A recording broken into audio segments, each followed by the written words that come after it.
乡亲啊，继续来看迄位国民党的立委王晓玲，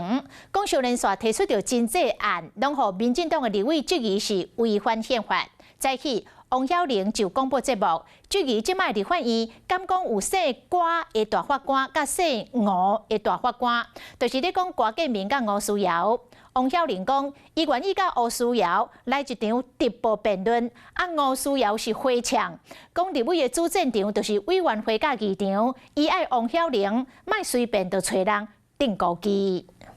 说现在立法院还出了一个这个大法官、科大法官、吴大法官，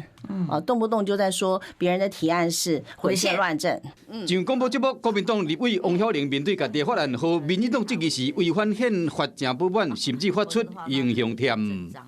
私底下开个辩论会也可以，跟吴思瑶下战帖来讨论宪政议题嘛？是啊，可以啊，不需要私下去定勾机啦。我们的问政场域就在议场。看这个办事，吴思瑶无想要插伊，也毋过哪力政治攻防，毋那一件尔。民进党立委沈碧荣建议国防部用光谱来分中共什么款的言论，较挖认知作战，和二级上将替案的国民党立委陈英空说明。在国防外交的领域啊，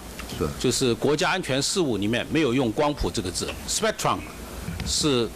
工程科技的名词。光谱其实是一个很正常的名字，它不是只有在工程上面。国防或者军事到底有没有这样的用语，其实没有什么关系。更不要讲说在新战、资讯战里面，其实大量的都是有使用 spectrum 这样的用语。无得，甲是立法院哪里攻防和沈碧荣有感而发，伫面册铺这个文章讲，这个月做立委的心情，讲到立法院明明角角歹人真济，更加讲到委员的专业，由助理的专业来决定，看这个办事，对着新科立委的身份，伊也要得适应。那这个坏人很多的状况呢，当然不是只说人坏而已。我觉得很多时候，譬如说我们大家并没有那么遵守立法院的规则，那更不要讲说在总质询的时候呢，很多时候都问一些言不及义的问题。新科立委初入立法院，除了法案到质询的内容一律被检视，面怎面对各种的政治问题，更加是一门学问。Hello， 我是林明瑞。想要抢先掌握最及时的新闻资讯吗？赶快订阅、按赞、开启小铃铛，锁定我们华视新闻的 YouTube 频道。